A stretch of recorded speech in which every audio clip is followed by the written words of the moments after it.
नमस्कार दोस्तों, आप सभी का स्वागत है हमारे YouTube channel BCS basic physics में। आज के इस वीडियो में हम कक्षा 12 का एक टॉपिक लेने वाले हैं। राजस्थान बोर्ड की सिलेबस के अकॉर्डिंग हम दूसरी यूनिट में चल रहे हैं। दूसरी यूनिट का जो दूसरा चैप्टर है विद्युत परिपथ, और उसमें हम आज किरचॉफ के नियम पढ़ेंगे। किरचॉफ के विद्यार्थियों दो नियम है और दोनों नियमों का अध्ययन हम इस वीडियो में करने वाले हैं। तो देखिए, जो सेकेंड यूनिट है उसका जो सेकेंड चैप्टर है, अंतिम चैप्टर है, उस चैप्टर का नाम है इलेक्ट्रिक सर्किट विद्युत परिपथ। जो इलेक्ट्रिक परिपथ है होते क्या हैं? देखिए, जो इलेक्ट्रिक परिपथ होते हैं उसके अंदर कुछ विद्युत अवयव लगे होते हैं, जैसे प्रतिरोध हो सकता है, संधारित्र हो सकता है, कुंडली हो सकती है, और उनके साथ में कोई वोल्टता स्रोत यदि लगा हो तो उस जाल को, उस निकाय को हम विद्युत परिपथ कहते हैं।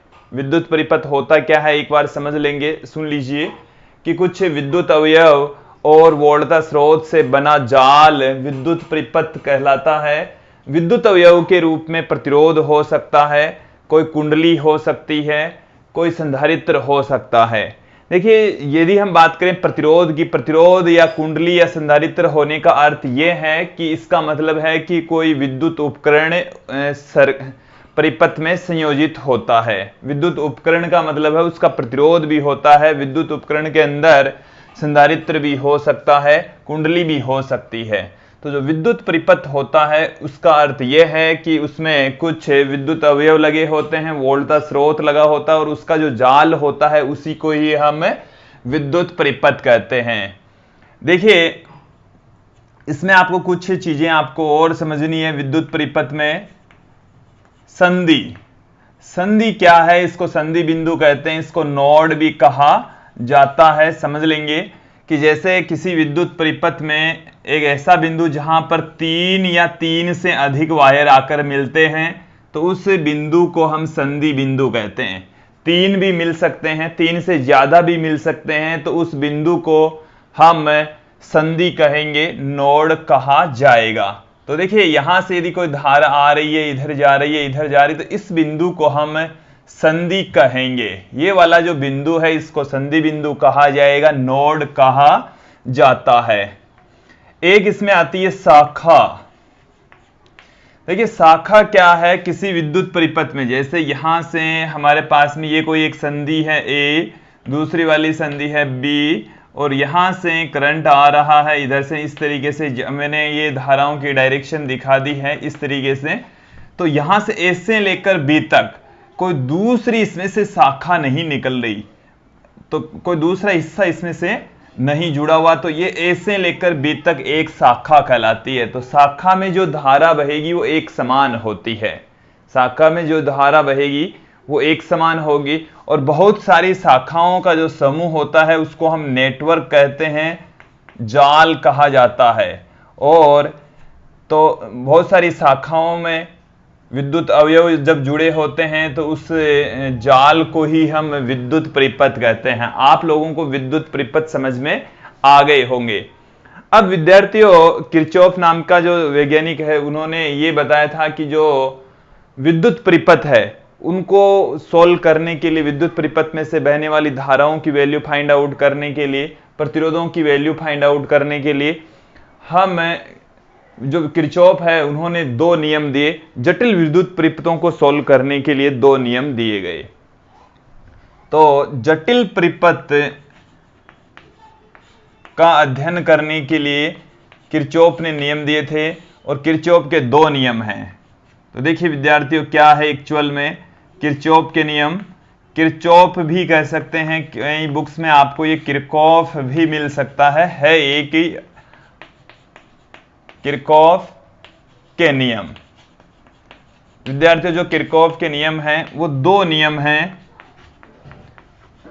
दो नियम हैं। पहला जो नियम है उसको हम संधि नियम कहते हैं। प्रथम नियम भी आप उसको कह सकते हैं। जो प्रथम नियम है किरचॉफ का उसको संधि नियम कहा जाता है। जो दूसरा नियम है, द्वितीय नियम है, उसको हम पास या लूप नियम कहते हैं। पास या लूप नियम। देखिए आप ये भी समझ लीजिए कि पास एक्चुअल में होता क्या है, जैसे ये हमारे पास में ये यहां से लेकर यहां तक होता हुआ ये एक पास हो गया है। पास का मतलब बंद परिपथ, लूप कह सकते हैं इसको। तो ये पास या लूप नियम होता है। अब हम एक एक करके किरचॉफ के दोनों नियम यहां पर पढ़ने वाले हैं। सर्वप्रथम हम बात करेंगे कि जो संधि नियम है, पहला नियम है वो क्या है। देखिए पहली जो हेडिंग है वो क्या है, किरचॉफ का प्रथम नियम। किरचॉफ का प्रथम नियम क्या है, सुन लीजिए, समझ लीजिए। देखिए एक एक करके समझेंगे इसमें। इस नियम को हम संधि नियम भी कहते हैं। इसका दूसरा जो नाम है वो है संधि नियम। जो प्रथम नियम है, पहला जो नियम है, इसको संधि नियम कहा जाता है। फिर दूसरी जो महत्वपूर्ण इसमें बात है कि किसी संधि पर कि जो विद्युत परिपथ है, किसी विद्युत परिपथ की संधि पर मिलने वाली धाराओं का बीजगणित योग शून्य होता है। संधि पर मिलने वाली धाराओं का, विद्युत धाराओं का बीजगणितीय योग शून्य होता है। बीजगणितीय योग शून्य होता है। बीजगणितीय योग विद्यार्थियों शून्य होता है। ये हमारे पास में किरचॉफ का पहला नियम है, संधि नियम है। संधि नियम का जो स्टेटमेंट है ये है कि किसी विद्युत परिपथ में संधि पर मिलने वाली धाराओं का बीजगणितीय योग शून्य होता है। इसका अर्थ यह हुआ कि किसी संधि पर आने वाली धाराओं का योग तथा संधि से जाने वाली धाराओं का योग बराबर होता है। इसको हम पहले इसके लिए हम चिन्ह परिपाटी देखेंगे। चिन्ह परिपाटी का मतलब यह है कि कौन सी धारा को तो धनात्मक लेंगे और कौन सी धारा को ऋणात्मक लिया जाएगा। तो देखिए हम संधि जो नियम है उसमें संधि पर आने वाली धाराओं को धनात्मक, संधि से दूर जाने वाली धाराओं को ऋणात्मक लेंगे। चिन्ह परिपाटी, तो संधि पर आने वाली धाराएं, संधि पर आने वाली धाराएं धनात्मक पॉजिटिव ली जाएगी तथा संधि से दूर जाने वाली धाराएं, संधि से दूर जाने वाली धाराएं ऋणात्मक ली जाती है, ऋणात्मक ली जाती है। तो संधि के पास की ओर आने वाली धाराएं धनात्मक, संधि से दूर जाने वाली धाराओं को हम ऋणात्मक लेंगे।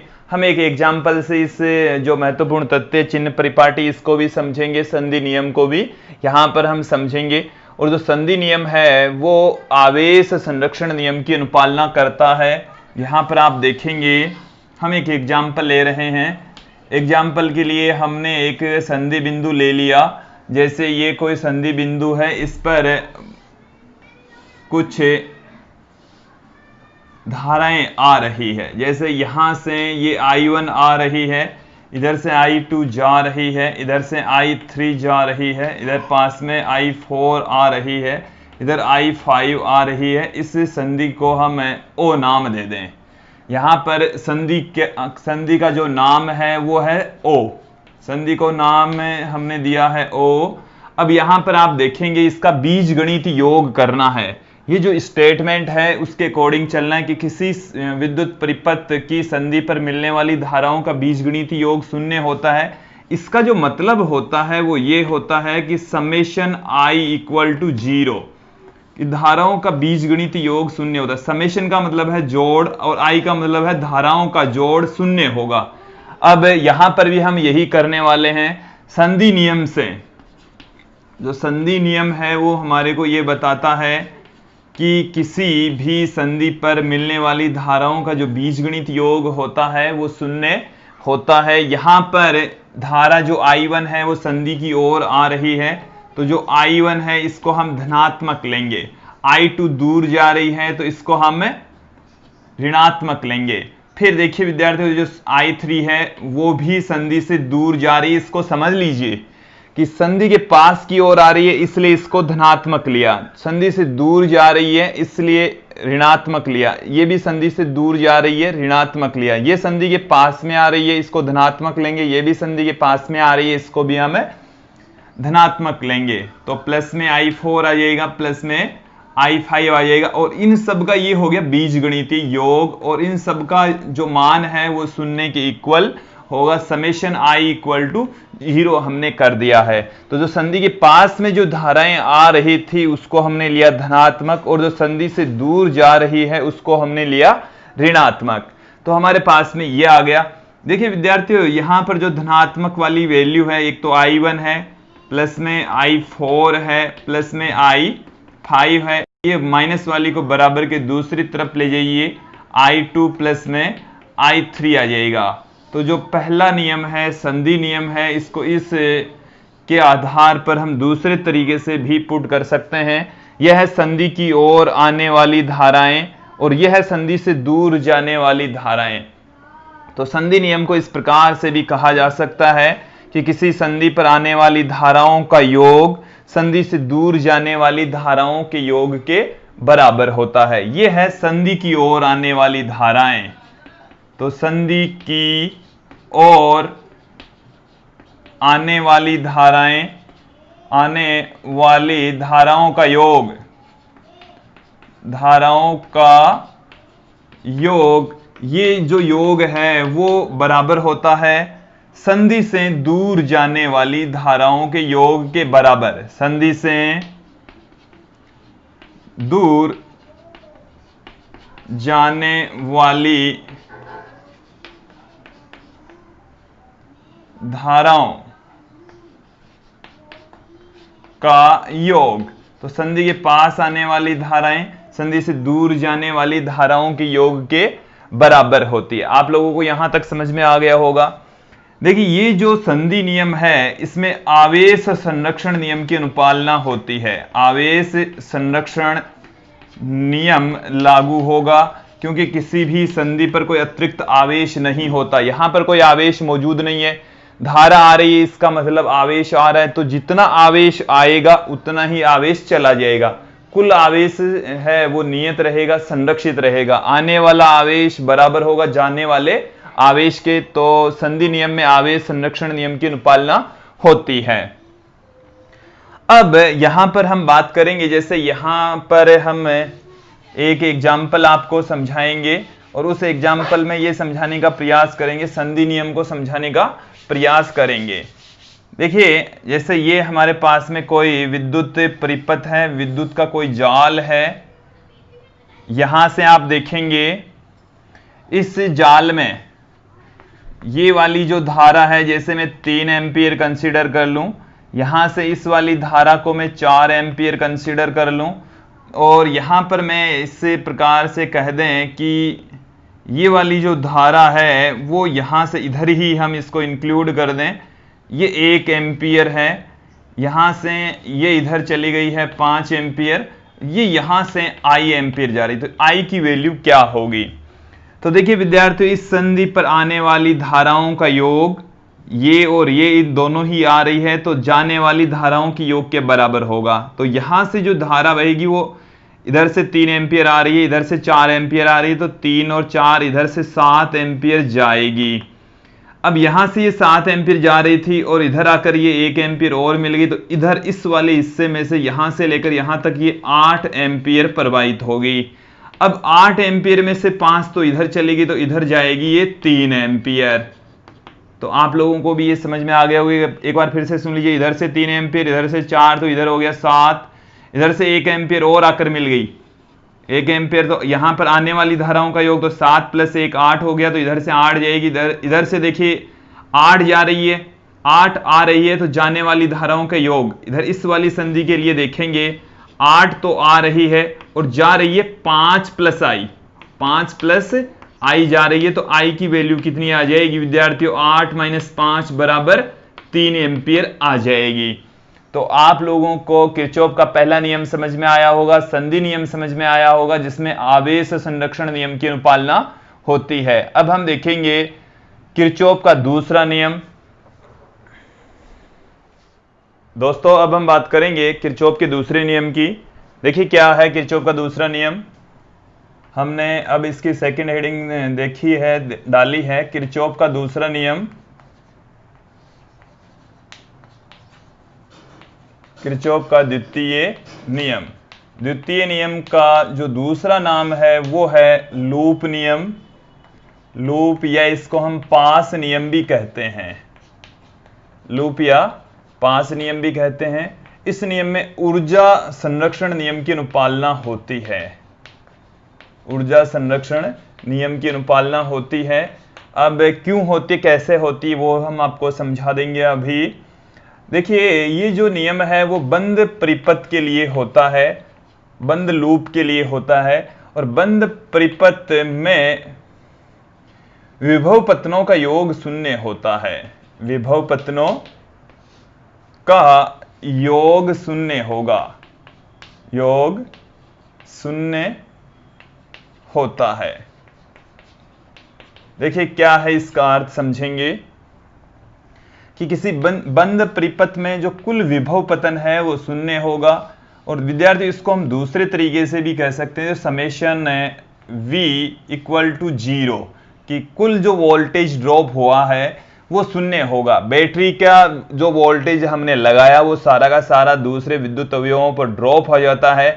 तो और उन सभी का यदि हम योग करें, बीजगणित योग, तो वो शून्य होता है। इसको भी हम दूसरे तरीके से भी बता सकते हैं। दूसरा तरीका क्या है कि बंद परिपथ के अंदर प्रतिरोधों पर विभव पतनों का जो योग है वो आरोपित विभवांतर के बराबर होता है। एक बार फिर से सुन लीजिए, समझ लीजिए कि हमारे पास में बंद परिपथ है और बंद परिपथ में लगे हुए जो प्रतिरोध हैं, प्रतिरोधों पर जो विभव पतन होता है, विभव पतनों का जो योग है आरोपित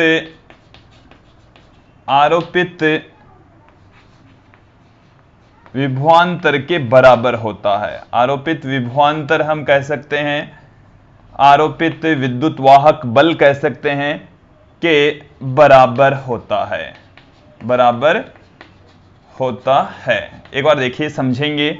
समेशन जो प्रतिरोध है उस पर विभव पतन होगा I × R, प्रतिरोध में से बहने वाली धारा और उस प्रतिरोध की वैल्यू, तो V बराबर होता है IR, और ये बराबर होगा जो आपने बैटरी लगाई उसके विभव पतन के बराबर।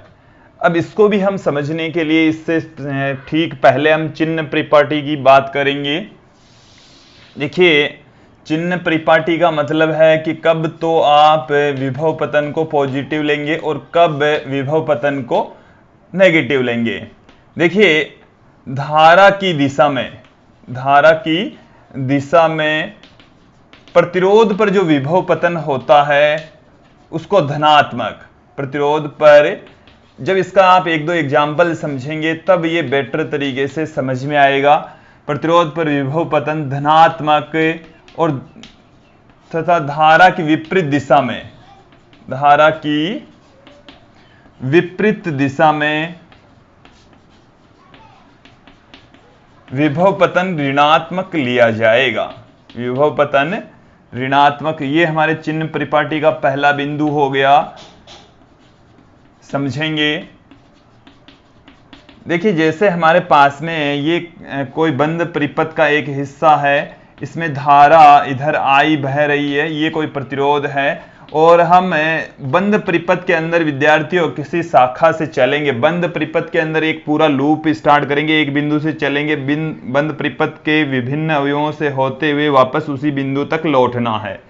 अब हम हो सकता है कि हम धारा की दिशा में आगे बढ़े, हो सकता है हम धारा की विपरीत दिशा में भी आगे बढ़ सकते हैं। तो इस स्थिति में जो विभव पतन है, यदि हम A से B की ओर जा रहे हैं, A से B की ओर जा रहे हैं, ये जैसे B है, यदि हम ए से बी की ओर जा रहे हैं, इसका मतलब हम धारा की दिशा में जा रहे हैं, तब तो जो विभव पतन है वो धनात्मक लेंगे। और यहां पर विभव पतन ओम के नियम से I इंटू आर, तो I इंटू आर को धनात्मक लिया जाएगा। जब आप धारा की दिशा में चलते हैं तब विभव पतन को धनात्मक। अब देखिए विद्यार्थी, यदि आप परिपथ में बी से ए की ओर जा रहे हैं, ये कोई बंद परिपथ का एक हिस्सा है, और बंद परिपथ के अंदर हम पूरा एक बंद परिपथ के ऊपर पूरा एक चक्कर लगाएंगे, और उस चक्कर में हो सकता है हम धारा की दिशा में आगे बढ़े, हो सकता है हम धारा की विपरीत दिशा में आगे बढ़े। जब धारा की दिशा में आगे बढ़ेंगे तब तो जो विभव पतन है उसको धनात्मक, और धारा की विपरीत दिशा में जो विभव पतन है उसको ऋणात्मक लिया जाएगा। आपको ये सारी चिन्ह परिपाटी यहां तक समझ में आ गई होगी। फिर हम इसकी दूसरा, इसका जो महत्वपूर्ण बिंदु है वो हम देखेंगे। यहां पर देखिए विद्यार्थियों, बंद परिपथ में यदि हम विद्युत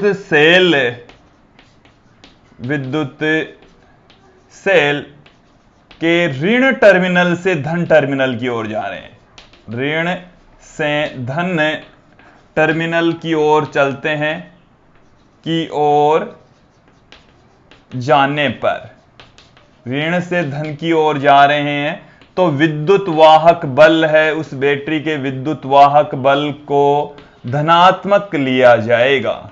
उस बैटरी के विद्युत वाहक बल को विद्यार्थियों धनात्मक लेना है, तथा विद्युत सेल के या जो बैटरी है के धन टर्मिनल से, कौन से टर्मिनल से, धन से ऋण टर्मिनल की ओर जा रहे हैं। यदि हम चल रहे हैं धन टर्मिनल से ऋण टर्मिनल की ओर जाने पर जो विद्युत वाहक बल है उसको हम ऋणात्मक लेंगे, विद्युत वाहक बल को ऋणात्मक लिया जाएगा। नेगेटिव में हम लेकर चलेंगे, ऋणात्मक लिया जाता है। ये दूसरा जो चिन्ह परिपाटी का बिंदु है आप लोगों को समझ में आया होगा। एक बार फिर से सुन लीजिए। बंद परिपथ में विद्युत सेल के ऋण टर्मिनल से धन टर्मिनल की ओर जाने पर विद्युत वाहक बल को धनात्मक तथा विद्युत सेल के धन टर्मिनल से ऋण टर्मिनल की ओर जाने पर विद्युत वाहक बल को ऋणात्मक लिया जाता है। अब देखेंगे, जैसे हमारे पास में ये कोई बैटरी है, इसका विद्युत वाहक बल है E, यहां से हम बिंदु A, ये है बिंदु B, ये इसका धन टर्मिनल, ये इसका ऋण टर्मिनल, A से B की ओर जा रहे हैं। A से B की ओर जाने पर विद्युत वाहक बल है, इस बैटरी का जो विद्युत वाहक बल है विद्यार्थियों, धन से ऋण की ओर जाने पर, धन से ऋण की ओर टर्मिनल की ओर जाएंगे तो विद्युत वाहक बल को आपको ऋणात्मक लेना है। तो जो विद्युत वाहक बल बैटरी का है उसको हम माइनस में लेंगे। B से यदि A की ओर चल रहे हैं, B से A की ओर, तो ऋण टर्मिनल से धन टर्मिनल पर आएंगे, और जब बैटरी के ऋण से धन टर्मिनल की ओर चलते हैं तो इसका विद्युत वाहक बल है वो हम लेंगे धनात्मक। तो जो विद्युत वाहक बल है विद्यार्थियों वो हम लेंगे धनात्मक, प्लस में E लिया जाएगा। आप लोगों को ये समझ में आ गया होगा।